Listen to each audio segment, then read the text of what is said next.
देखिए प्रॉफिट तो दमदार है, तो सबसे पहले उसके लिए मुबारकबाद।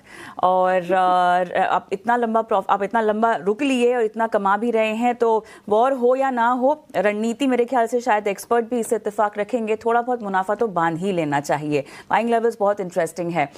लेकिन आपका नजरिया तो रुकने का था ना इसमें?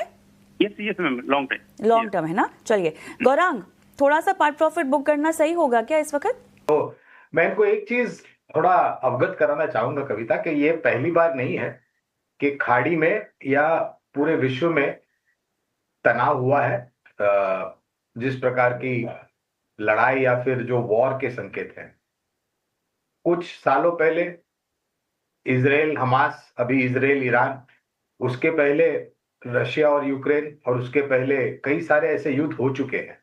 तो ये पहली बार नहीं है। और जहां तक मेरा अनुभव रहा है, अगर मैं सही हूं तो हर बार इस प्रकार की जब परिस्थितियां उभरती है जंग को लेकर के, तो या फिर रणनीति जो होनी चाहिए कि अगर आपका लंबी अवधि का नजरिया है, तो किसी घटनाक्रम को लेकर के आपकी लंबी अवधि के जो निवेश है उसमें कोई बड़ा परिवर्तन नहीं करना चाहिए, पहली बात।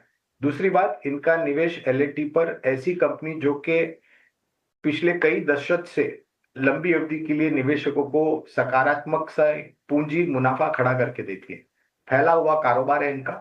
और जिस प्रकार की परिस्थिति है, मुझे तो लग रहा है कि एलएनटी को और भी ऑर्डर स्थानीय मार्केट को तो मिलेंगे, लेकिन विदेशों से भी इनको ऑर्डर मिलेंगे। तो हमारी तो राय खरीदारी की है लंबी अवधि के लिए, और अनुमानित लक्ष्यांक अगर आप हमें पूछते हैं तो फिलहाल करीबन 3800 के पार के लक्ष्यांक है। तो मैं इनको यही कहूँ, और इनका निवेश बहुत ही सकारात्मक स्तर पर।